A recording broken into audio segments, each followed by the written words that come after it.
All right. So, hey, Hold on. Let me give myself a little. okay. Oh, sure. Sorry. Okay, now we're ready. All Whenever you're right. ready. And the hair looks great though. Did you get a little darker or no? No, this is Yeah. just is what it is. I don't know. I think you know what? I would like to try it. Christine, what do you think? Like purple, green. Like, why can't guys do it? Why not? You can. Right? I'll definitely stand out, right? Like talk about marketing, right? Oh yeah, he's that recruiter with the green mohawk. Yeah. All Go for it. all right. So you ready, Shanee? All right, Shanee Ben-Zur, welcome to the Blind Ambition podcast with Jack Kelly. Our buddy Rick Chen he's at Blind now and kind of fielding all the questions about what's going on with Microsoft, Amazon, everything. So he's unfortunately not going to be with us today. But we have Christine, the producer, who's going to make sure everything goes smoothly. And welcome to the show, Shanee. And maybe you could kind of tell the audience a little about who you are and a little bit about you from Crunchbase. Hi, thanks for having me. Great to be here. My name is Shanee Ben-Zur. I am the Chief Marketing and Growth Officer at Crunchbase. I've been at Crunchbase for about 4 years. Before that, I was at Dropbox pre and post IPO, Salesforce, NVIDIA, and a bunch of agencies working with clients like PlayStation and Intel. A little bit more about Crunchbase for anybody who may not know us.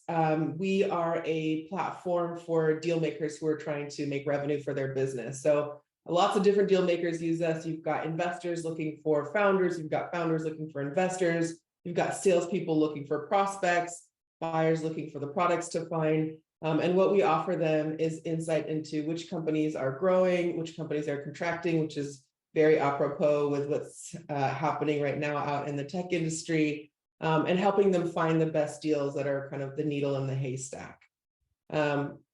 And we've been around for a while. The name has been around for a while, but the company has only been around for a short period of time. So we're kind of helping people wade through these tough economic times by finding the right deals for them. So as a marketing guru, what do you do in this kind of environment?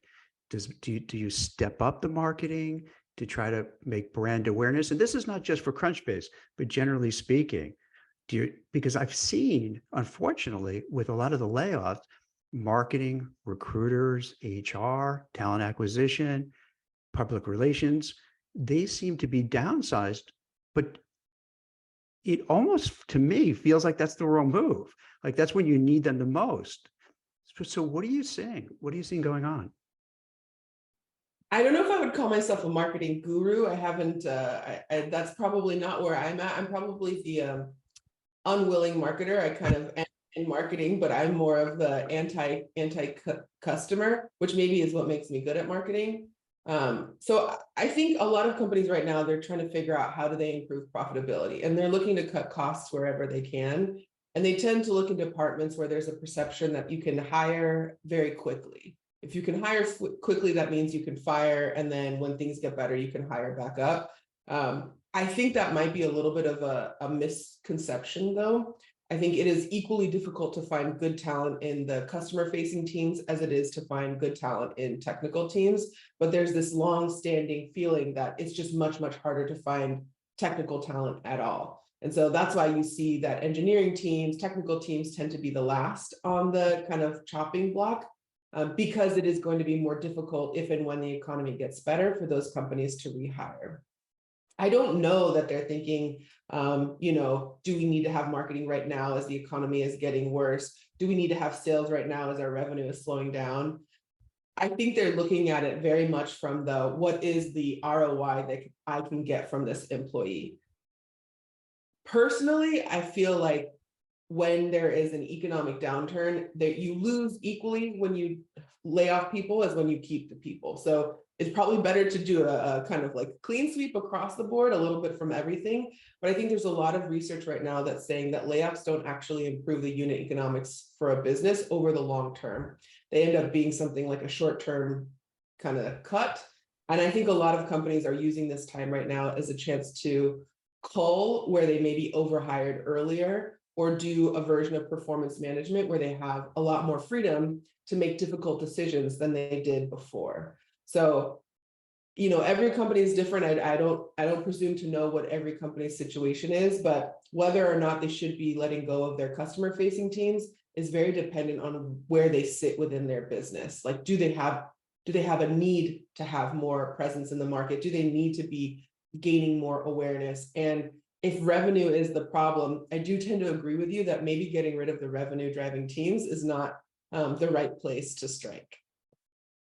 And so for a marketing campaign, and just to go back, when I said a marketing guru, so you have to help me with the vernacular here. So I thought that's a good compliment, but the way you said it, say maybe not. So what's kind of, are there different types of marketers, different ways of looking at it, different stratas? Um, I think the challenge with that particular word is it's like a little bit of appropriation of somebody else's culture. So I'm really hesitant to use that word in particular, but I think Okay. in expertise, there's lots of different levels of expertise, I think, in every role. So maybe you're like a novice marketer or an intermediate marketer or an advanced marketer. And then there's a lot of areas within marketing that you can specialize. Like you have your brand marketers that are really good at creating a perception of a company in the market. You've got your communications expert that are really good at helping you find the words or interact with media. You've got your product marketing managers that are really great at helping a business understand what customers want, how to position your products in the market, how to bring your products to market, how to price and package. You've got lifecycle marketers that know how to communicate with customers at different stages of their experience with the brand. You've got growth marketers that know how to take the people who are getting value and then ask them for money in return. You've got your operations marketing people that are coming up with your tech stack, your project management. There's so many different parts of marketing. So I think that's why also CMO tends to be the job that has the shortest tenure in the executive suite, because it means so many different things that when executive teams hire CMOs, they don't always know what they're looking for. And so they may hire a CMO who's stronger in performance marketing, the kind of conversion oriented stuff, but really what they needed was a brand marketing CMO or vice versa. I didn't realize like it's so layered. So for yourself, how do you view yourself? What do you like doing the best? I feel very lucky in that I've had experience in both the brand side and the performance side. So like I talk about myself as a little bit right brain, left brain. I'm very analytical, but also if given the chance, I will go off on some weird creative tangents. So I think I tend to have a little bit of both, is that I understand the growth, but I also understand how important storytelling, relationships with your customers are and the brand are to actually feeding a strong revenue organization. I also come from both a B2B and a B2C background, or even B2C to B. So being able to have that kind of perspective across all these different parts, I'm kind of like I know a little bit about a lot of things, and I may not have the depth as the people I hire have, but I have enough knowledge to be able to ask questions. Shanice, so to take the B2C part, business to consumer, we've all seen it's just like layoff announcement after layoff announcement, and it's getting kind of scary. 10 and they're like 10,000 a clip. First of all, I don't know why they get 10,000. It's like it hovers 10,000, 11,000, 12,000. With Meta, Salesforce, Amazon, Microsoft, Google. Now, for like the average worker, right? So let's say you have somebody who they could be an accountant, they could be a portfolio manager, a banker, whatever. Either you lost your job, you worried about your job. What would you suggest as a marketing professional? Like, how can they get noticed? Let's say on LinkedIn, because that's kind of the go-to. But I know there are other social media platforms depending on their, your profession. But for the sake of conversation, whether it's on LinkedIn or what have you, do you have any thoughts like what the average person could do who's kind of maybe a little scared to get it? Because it's not easy to go out there and say, hey, look at me, choose me, hire me. What can they do to get out of their comfort zone to get noticed by an employer, by an HR person, by a recruiter? Yeah, for anybody who has been recently affected by a layoff, first of all, I'm very, very sorry. I know this is one of those kind of life-changing, stressful moments. But if you look around, I think everybody's agreeing that if you are getting laid off, it is not you. It's not about you. It feels very personal because it's happening to you, but the decision was not personal to you. And I think what ends up happening when you experience that is you have a lot of this internalized stress, internalized questioning, like, well, what did I do wrong? What could I do differently?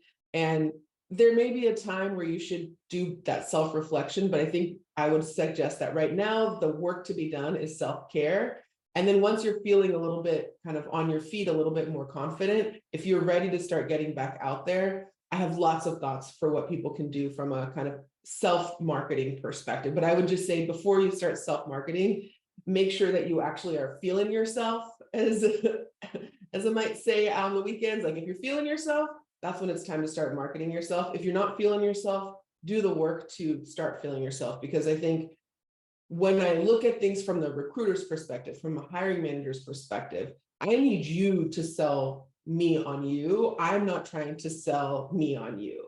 And if you are not feeling confident and you're not willing to kind of self-promote, it's going to hurt your possibilities in the future. And some of the ways that you can self-promote are, number one, make sure that you have a completely filled out LinkedIn profile. I'm talking have a photo in there, have a banner photo in there, have your headline filled in, have your headline say something more than just what your title is, have your summary area filled in, use keywords for the jobs that you are interested in your summary, make sure your past job history is filled out, check your skills section, make sure that you have the appropriate skills filled out. And then what I like to do is I apply the same rules that I use for search engine optimization to job hunting. Go and look for the top 10 jobs that look like what you want to have. Look at the way their job descriptions are written. Look at the words that the hiring managers are using in the job descriptions, and then make sure that that phrasing, those words show up in your LinkedIn profile. Because what's happening on the company side is you have entry-level sourcers, early stage recruiters who are going into LinkedIn and doing searches for those terms. And if your profile matches, you're going to show up first. If your profile doesn't match, you're not even going to be considered. So that's the kind of first thing that you can do, is just set a strong baseline with making sure that your profile stands up. It would be the same thing, by the way, I would tell a company to do if they were an early stage startup trying to figure out how to show up. But treat yourself as your own startup. Create your own profile. That would be stage one. Stage two, when you're feeling really up for it, is start posting.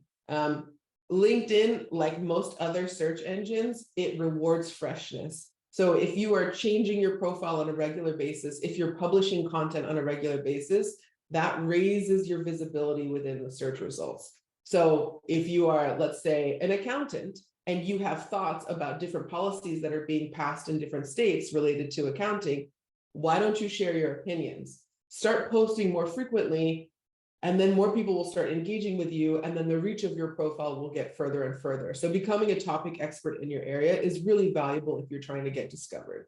That being said, I know not everybody is really in the mood to do that kind of content marketing.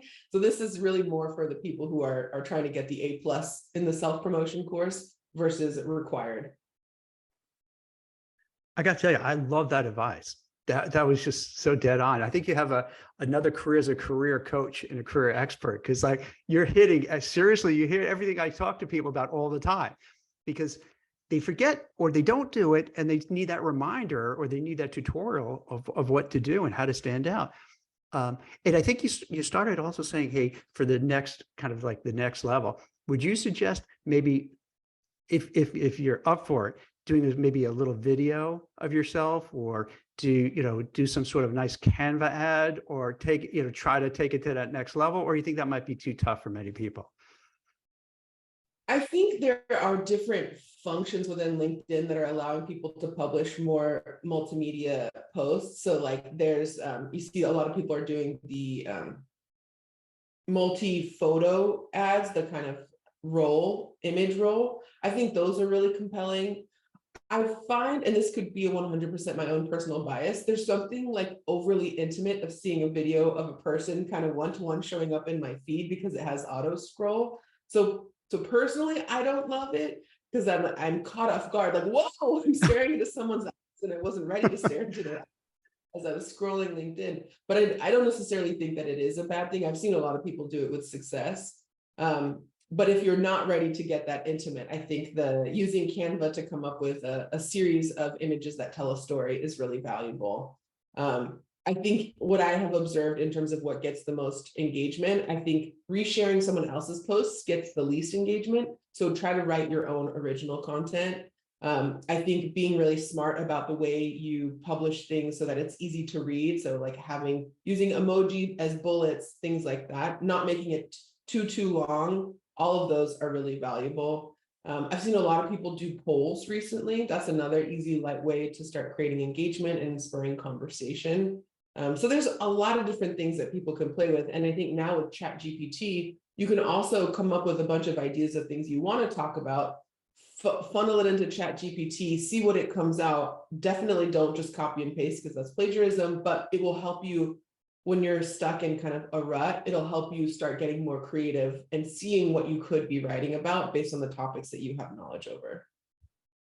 I like when you're talking about like you're your own startup, because I resonate with that. When you're, I think it's helpful for somebody to look at themselves as a business person, as their own entrepreneur, and guide your career that way, especially in the markets the way they are now. It's a free agent economy. So you have to be, the person to get yourself out there, to market yourself, to get known, because no one else is really going to do it for you. So I like how you position it as like, hey, you're not a worker, you're kind of a business, man or woman, and you have to make these things happen. When it comes to businesses, whether it's Crunchbase or just you want to take a hypothetical ABC startup or ABC company, what kind of thoughts do you have for companies that, let's take a startup, right? They're burning through their funding. They didn't expect to be in this kind of economy, and they got to get noticed. Or even a little bit more mature company that's a little worried.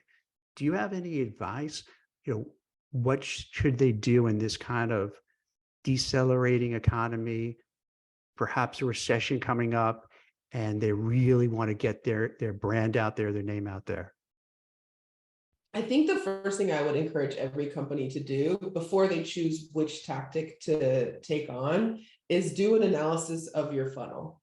Whether you look at it as a funnel or a flywheel, it depends on your business, but get a deep understanding of where are you making money efficiently and where are you not making money efficiently. So a simplistic funnel is awareness, how many people have heard of your brand, what percentage of those people convert to consideration, what percentage of those people convert to actually either, let's say, starting a trial or buying your product, what percentage of those people activate on your product, and then what percentage of those people ultimately end up renewing or upgrading. When you look at those conversion rates from stage to stage, most businesses will see that there are some stages where they're crushing it, and there are some stages where everybody is dropping out of the funnel. And that's when you get to make the decision of where do I want to invest my very limited resources to improve a conversion rate. I would venture to say that most companies don't, if they're early stage, the thing that they need is not necessarily a really large brand campaign where they're trying to create massive awareness. What they might need is to have a small but very targeted group of people who should know about their product. So in that case, what you could be thinking about is where are people who buy your type of product currently searching for options? Are they doing a Google search saying like, show me knitting companies, you're a knitting company, let's say, okay, show me the top knitting companies.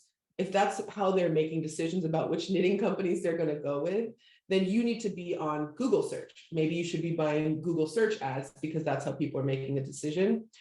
That way, any dollars and energy that you spend is very targeted at achieving the goal that you have. I think what happens most times is people circle around the table and they say, we're not making enough money. We need to go run a big campaign. You need to go buy a commercial. We need to buy a Super Bowl ad spot. But the distance between that Super Bowl ad spot and your bottom line revenue is so far. And you are, if you're in the fight of your life as a startup, now is not the time to be taking that risk. Eventually, when you're a Coca-Cola or a Doritos, where you have tightened every part of your funnel and now the only thing that's left is something like that, sure, that makes sense. But for the majority of us, we're so far away from it that there are a million other things that you could do. And that way you can rally your whole company around whatever the conversion metric that you're trying to fix is. Yeah, I'm so glad you said that because this is interesting. Uh, uh, I guess last year, I'm losing track of time, where they had before the Super Bowl, I profiled a number of companies that were taking ads, and they're so excited to tell me about their ads and what they're doing. And maybe I'm just a cynical New York guy, and I'm like, "You're spending what, 5 million? That are you sure 5 million or 10 million, whatever crazy amount? Like, is that what I'm I'm like? And then I don't want to be the jerk, I don't want to be the bit, but I can't help but say, like, really? Are you sure that this is going to really give you, the benefits from putting all that money? And I guess, I don't know. I don't want to put you on the spot, but is there a return or not so much for that? Well, I've never run a Super Bowl ad, so I Yeah. can't say for sure about, Yeah.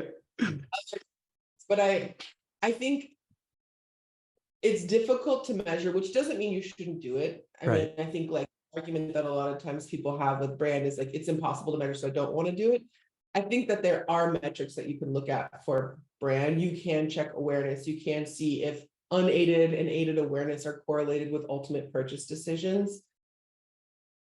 But I do feel like the higher and the broader your advertising gets, meaning like the less targeting that you have, the more and more difficult it is to see whether you have crossover. Now, if I were a sports apparel company, would I run an ad during the Super Bowl? You betcha. Yeah, that makes sense.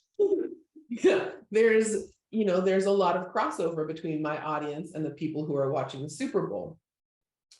But there was a Coinbase? I think it was a Coinbase commercial in one of the most recent Super Bowls. And it was genius because all they did was they used the old school DVD. Remember there was a logo that was jumping between the corners, but they did it with Coinbase and it was a QR code to go to their website.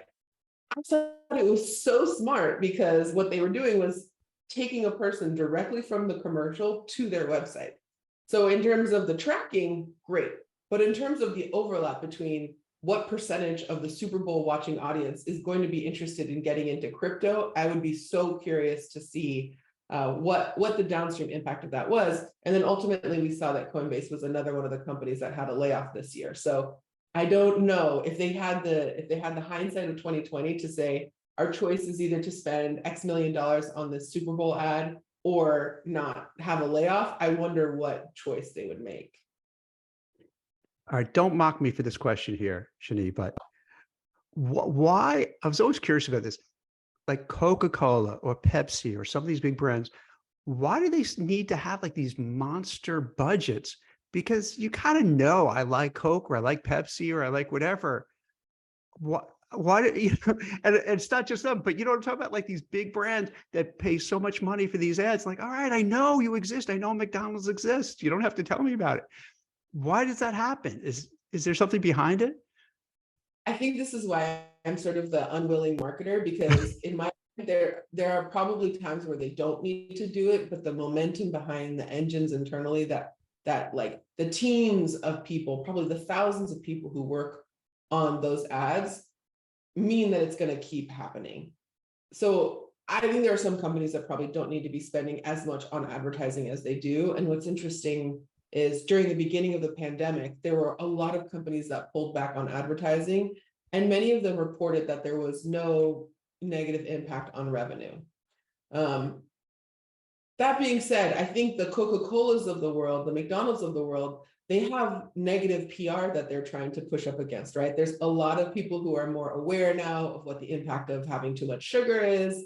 You've got all of these kind of public action committees that are trying to tax sodas. And so what they're doing is actually not propaganda, but they're doing their own PR campaign to take Coca-Cola and sodas in general out of your mind as like unhealthy and position it as this is a thing that brings you and your family happiness. Like, look at the smiley face on this. Look at this adorable polar bear who's enjoying this Coca-Cola. So I think that's what they're doing. They're trying to reposition it in your brain, not as a thing that is dangerous for you, but a thing that brings you joy and happiness. And similarly, like fast food companies have the same issues, right? There's a lot of questions about what is the health, what are the ethical implications of the way that they're creating the food. And they're like, don't worry about that. Come bring your family here and you'll be so happy. So I think that they're running those campaigns because they ultimately probably does help them. That makes sense. It's kind of sinister in a way, but it kind of makes sense too. Cause like I'm thinking about it, all those type of companies, their ads are usually family motivated. Hey, this is great. This is fun. Look how much fun we're having. Like, I don't see it lately, but you used to see the beer ads, right? Where like you're an ad for beer and everyone's having fun and they're on the beach. And so they're making it, okay, you're not drinking and, and maybe that's not really too healthy for yourself. And it could lead to, bad outcomes, but it's look how much fun we're having on the beach. This is great. Yeah. Yeah. I mean, if you ever really want to scare yourself, Google priming in marketing. The psychology that people use in essentially like incepting us with ideas of like consumerist ideas, things that make us want to buy things. We are all really being manipulated by marketing. And that is why I'm a skeptical marketer, right? As a buyer, I'm like, don't believe it. I think you better prove it to me. I need 5 different sources. Who wrote this article? Who's sponsoring this? So I think there's a way to do ethical marketing and then there's a way to do unethical marketing. In my mind, ethical marketing is if your product truly can deliver somebody some value, highlight that value. But if your product is dangerous in some way, then you probably should be honest about that too. And what you see with different different laws that are passing is they're starting to create more responsibility on the advertiser to communicate that danger. And it started in little ways, like when people were doing influencer marketing, initially the influencers weren't saying when they were being paid. They were like, oh, I love this water bottle here. And it's just amazing. And my water drinking has never been the same. And they weren't saying that they were receiving thousands of dollars from the water bottle manufacturer, but now influencers are required to disclose. So there's like that transparency is being kind of foisted upon brands that weren't necessarily doing it before. Yeah, that's happened with like FTX and a lot of other these kind of, Bitcoin and cryptocurrency exchanges where they're like, hey, this is great. You got to get in. You got to get in. And then, it didn't work out too well. So it really blows up. Do you feel, I sometimes I feel even with politics, there's a lot of marketing. They're trying to kind of spin an agenda. And then you're like, what's going on? What's happening here? That's something else too, right? Yeah, everything is marketing, right? Like we're talking about, you're marketing yourself as an employee. You are, when you're in meetings, even at work, you're marketing your idea. I think one of the most important skills that people are going to have in the world is going to be communications. Are you good at taking an idea and distilling it down into simple parts? Are you good at understanding how many different opinions there are around the table and then presenting something in a way that can drive consensus? And I think politicians that is their bread and butter, right? They look at a group of people, they say, what are your biggest concerns? And now I'm going to make myself look like the solution to those concerns. I think we've seen time and time again that oftentimes those politicians don't end up actually doing that, but their whole job prior to an election is to make it seem like they would be the solution. And so you as a voter feel like, okay, great, I want that solution. I'm going to deliver my vote to them. So yeah, absolutely marketing in politics, marketing in B2C, marketing in B2B, marketing in employer brand. There's so much marketing that happens all around us, which is also why I say as consumers, we should be cautious, right? Like my parents are older and they have oftentimes been targeted by scam artists who are saying things like, oh, we have all the secrets to investing. If you take your fixed income retirement and you just put it into these things and you pay us $1,000 a month to tell you these tips, you are going to make so much money.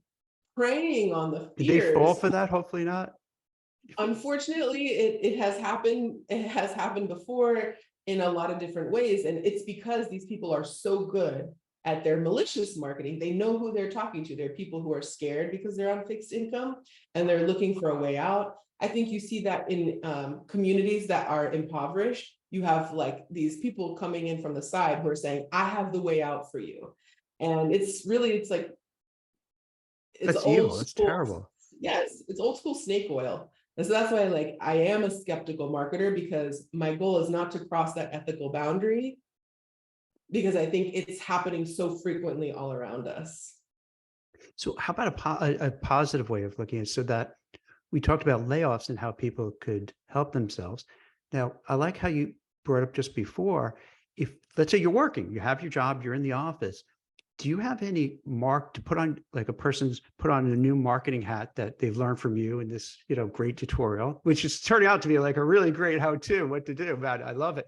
So like, what can they do, A, to maybe keep their job, to make themselves indispensable at work, and B, just to be a marketer, to get noticed, not to get overlooked, to get your voice heard, to be, have a seat at the table, advance your career. Because it sounds like if you're a good marketer, you could probably, that would help your career, right? Yes, I think in general, being a good marketer can help your career. But I think what we're seeing with these layoffs is that indispensable people are being laid off, which is why I wouldn't want to position my tips as like, oh, if you just do this, it'll be fine. Again, this is the like, I'm not trying to Right. be We won't put on the podcast, hey, if you do these things, you're going to get a job and make a lot of money, by Shanee. No, yeah. I won't do that. No. No, just yeah, disclaimer. I would also related to like, again, if you do get laid off, it's not you, it's them. It's not you, it's them situation. But in general, in a normal world, in a non-layoff looming, crisis world, some things that you can do that can help you increase your visibility within an organization are, one, not being afraid to champion wins. So I think particularly there's a lot of studies that show this, that women tend to be uncomfortable celebrating their own wins. And we are taught from an early age that if you talk about yourself, you are not being humble, and a woman has to be humble. I would say just dispense with all of that. It's not about humility. The way I think about it is everybody around me is super busy. I am not their number one priority. So I'm actually doing them a favor if I raise visibility for something that they should know about that I worked on. And I think when you change it that way, from being like, I'm being selfish, to actually more of a, you're doing a generous thing by offering visibility, it really helps. And you can simultaneously offer visibility to your own work and also all the other people who worked on it. So now you're doing two good deeds. You're helping somebody find out about something they didn't know, and also you're raising visibility for these other people in your group. And by raising your visibility with other people, that's also like a leadership quality. So number one, do not be afraid and do not hesitate from raising visibility for really valuable accomplishments for the company. I think number two, one of the most valuable skills I've ever learned in work is figuring out how to drive decision-making between a group of people. So like, you have this thing that you need an executive's approval on, or you need them to make a choice, or you have a committee of people that you're trying to have decide. What ends up happening is people forget that not everybody around the table is aware of every single detail that you are, and they either skip over all the details and get straight to a question where nobody has context, and then everybody starts arguing, or they give way too many details and then people's eyes glaze over and then nobody has any opinions. So being able to figure out how to distill the assumptions that take people to a specific conclusion and break the decision down into multiple steps rather than one final one. Like, let's say the question is, we're bringing a group of people to decide, where should we go for vacation in April? That's the ultimate question. If I just throw that out to the family, you're going to get a million ideas. But if, oh, you're muted.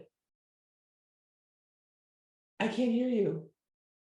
Oh, I'm sorry. So we would do that right now with my family, kind of debating and arguing about where to go, what to do. Great. So help us, help me figure this out. All right, here's the solution to, if you're trying to figure out where to go for vacation with your family.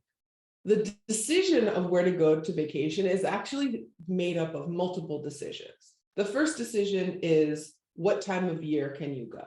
So that's the first thing. Okay, everybody, let's talk about our schedules. All right, now we've decided that we can go during spring break because that's when the kids are off of school and I can take time off of work. Okay, great. So now we've narrowed it down to April.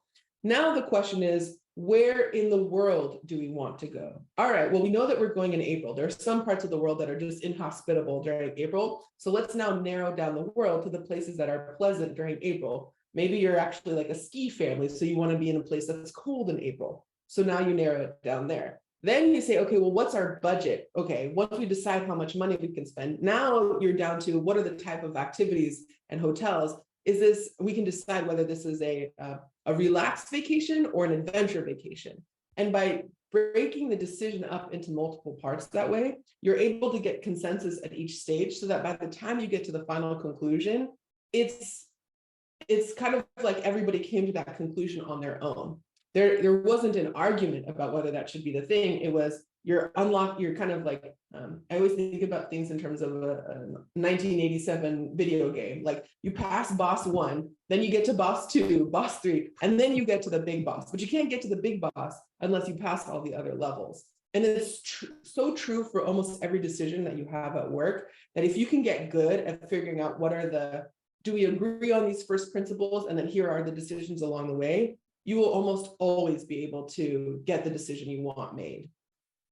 It seems like in addition to your marketing expertise, you have this kind of operational mindset, this analytical mindset as well, and kind of a knowledge of how things work, knowledge of mindset of people. So is that important too, to be a successful marketing person? Because like, it seems like you're very multidimensional. You have a skill stack of different things, not just I'm a marketer. Does that make sense? First of all, thank you very much. I'm very honored by that observation. I like to do those things. I'm very interested in how things work, setting goals, setting KPIs.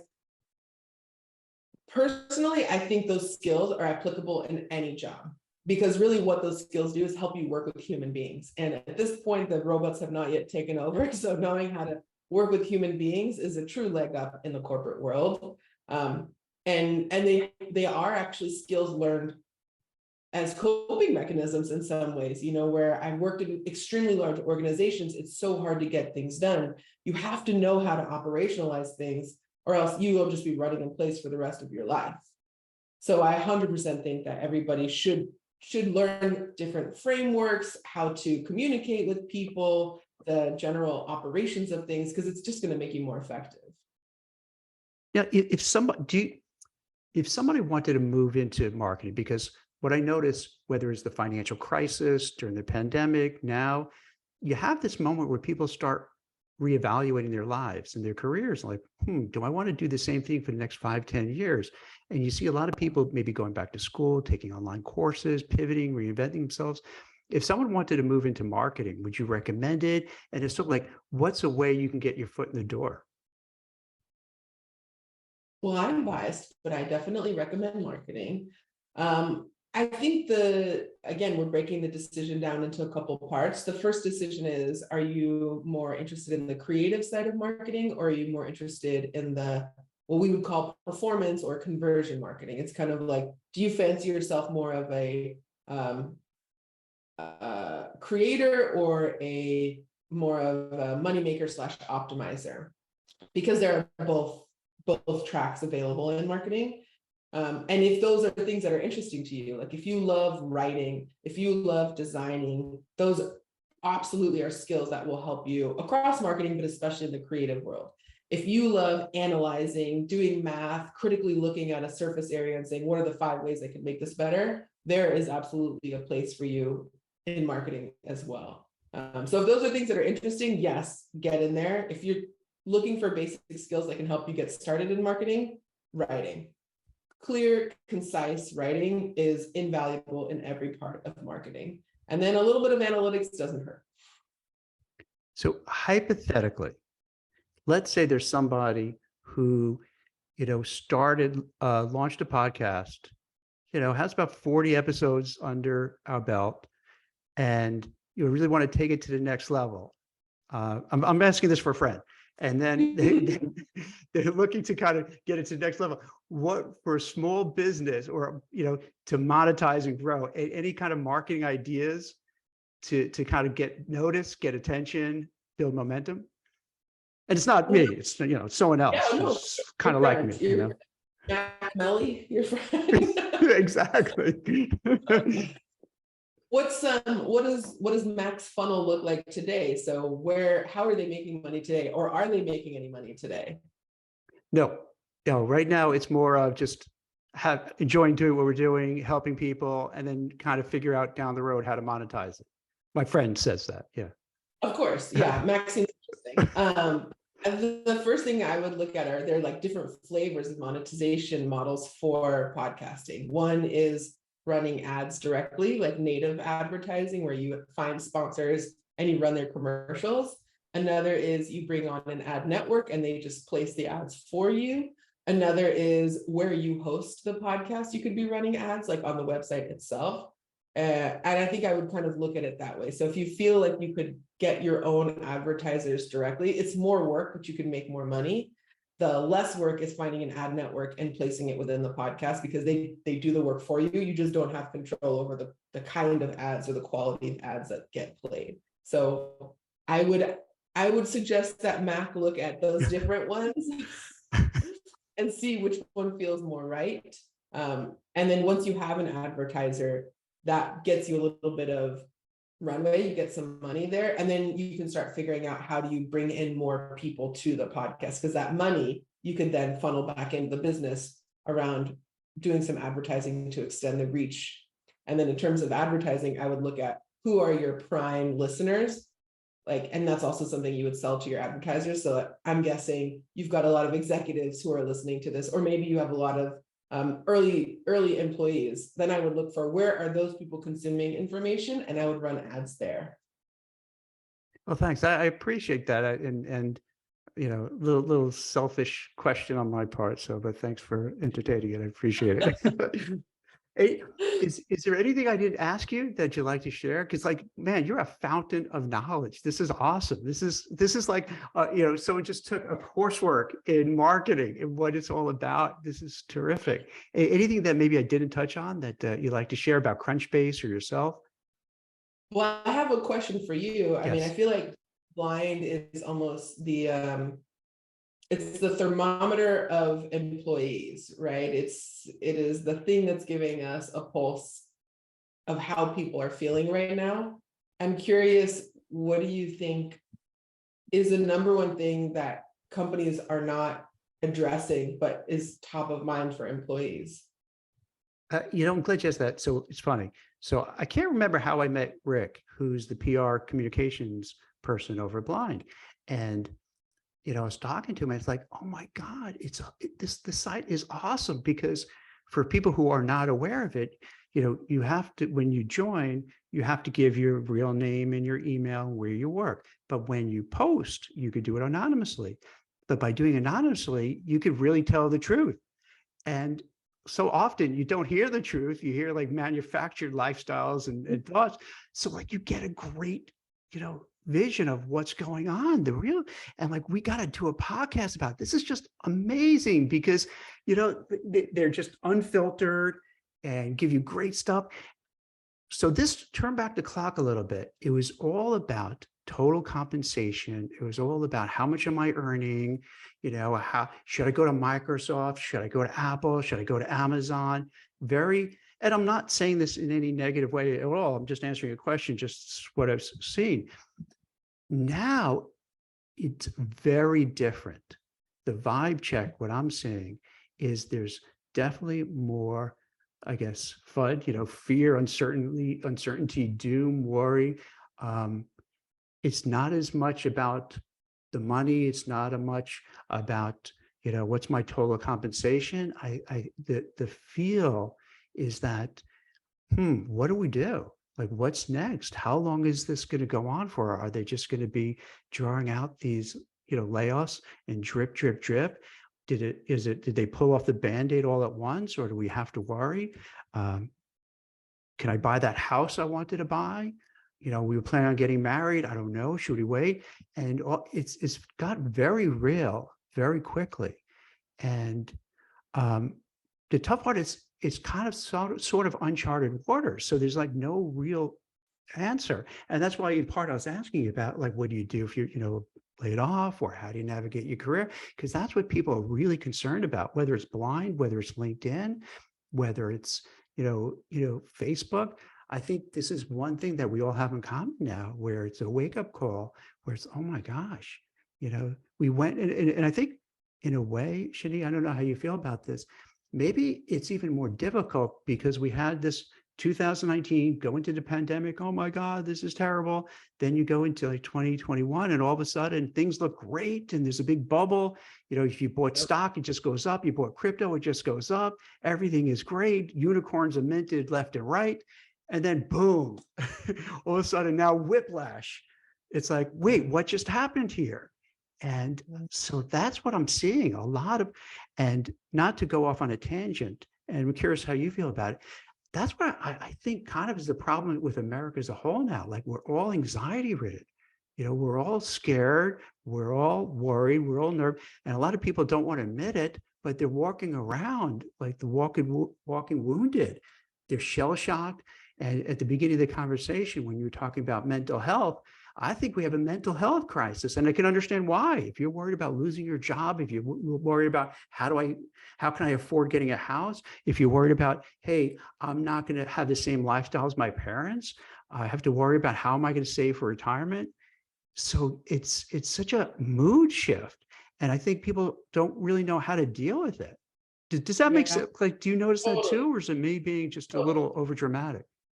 I think you are not being over dramatic. I think it is very real, Yeah. the mental crisis that we are in the middle of, and definitely not through. And I think there's more to come. And I also see that it's really a lot of the anxiety comes from FUD. It comes from, like, we don't have control over all parts of our lives. I guess we never did, but it feels more so now than it ever did, at least in my lifetime. I'm sure others have experienced this multiple times. And I think that's part of it too. There's a lot of people who are newer to the workforce who have never experienced a recession or a cool down. And so this is their first time, and there's a lot of uncertainty. I think those folks who have been around through a couple of different bubbles know that this too shall pass.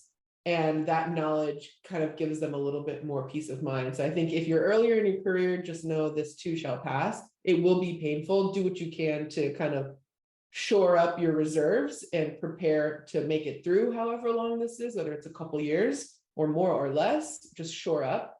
But it will pass, because everything we've seen in our economy is that it is ebbs and flows, ebbs and tides, ebbs and flows. And I think that's going to be true for us here today. I think a thing that companies can do, and this is something that I've been talking to some of the people on my team about, because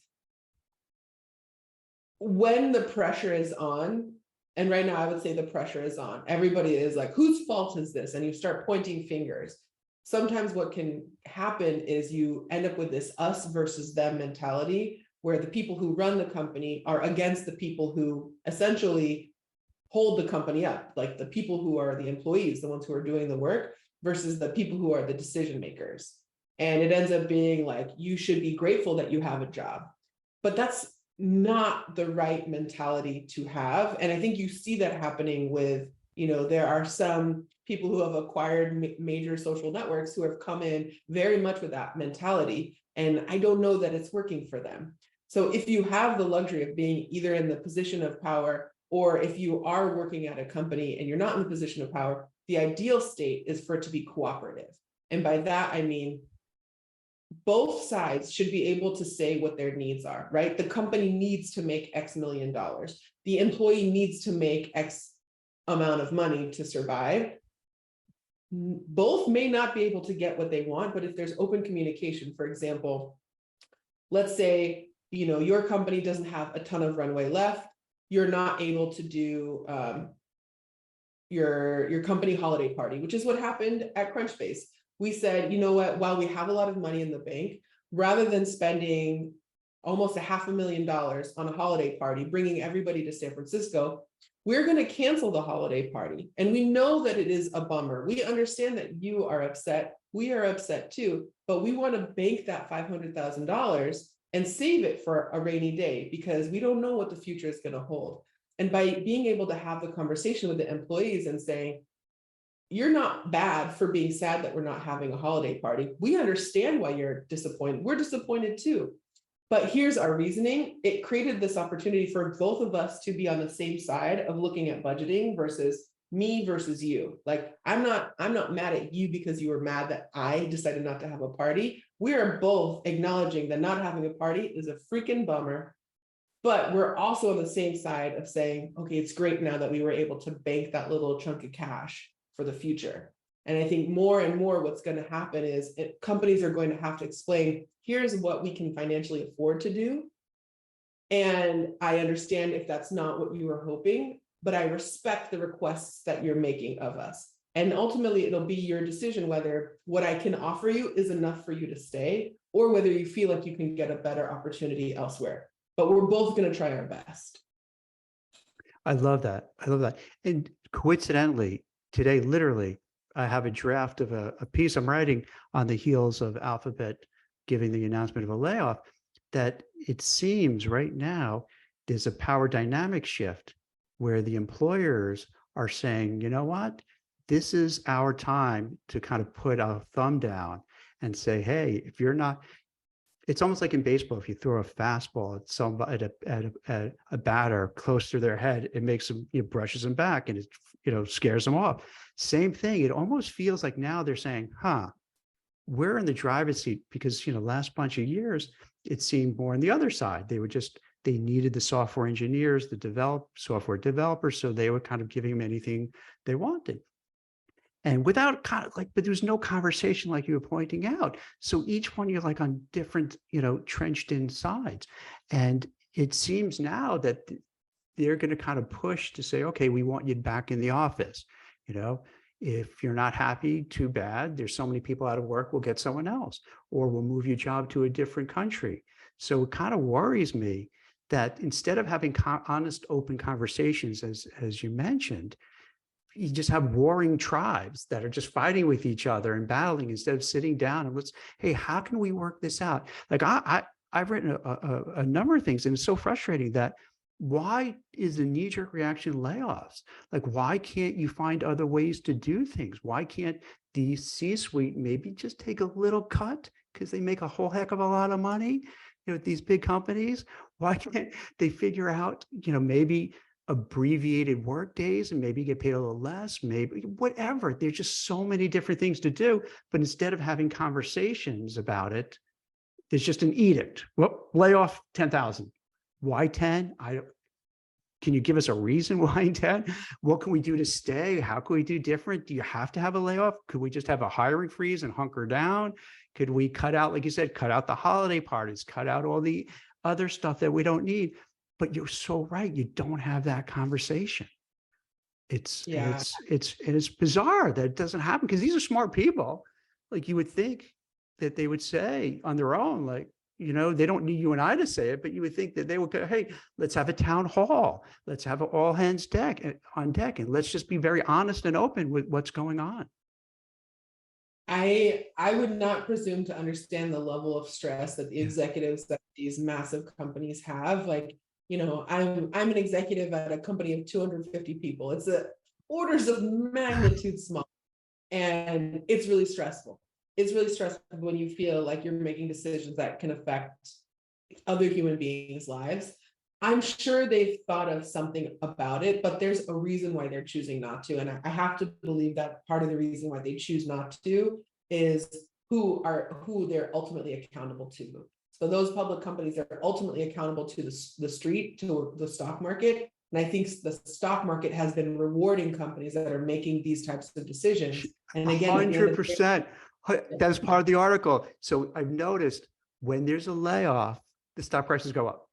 Each time there's a layoff, I'm watching this because it's a good way to invest, but now everyone's going to know the secret, so it probably won't work. But like every time, like I remember seeing with Meta, right? Meta lays off X, boom, 5% higher.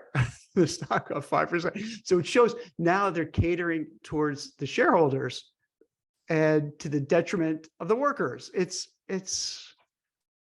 Yeah, Yeah, everything always comes back to what are the incentive systems in place. yeah. Behavior is driven by incentive. So you can kind of know that if you are at a public company, the company is incentivized to make this type of decision if their stock price has been falling. I don't know if that might not be a hard and fast rule, but we've seen that happen in each of the cases that we've seen so far. And I think a lot of public companies have often struggled with doing performance management, their fear of being sued by people who say there's wrongful termination. So a lot of people stayed on who maybe weren't their top performers. And so they're using this moment in time to be able to say, oh, we're doing a layoff to meet the economy, when really what they might also be doing is culling a little bit of the employee base for people that they had struggled to lay off in the past. So you've got, there's a lot of throwing the baby out with the bathwater where good people are being let go, while there are also performance management people who are being let go and all being tumbled together. And just to echo what you mentioned before about going through the cycles, I remember during 9/11 and, watching the buildings come down and thinking, first of all, I didn't think about the people in there because it's just you can't even comprehend that at the time.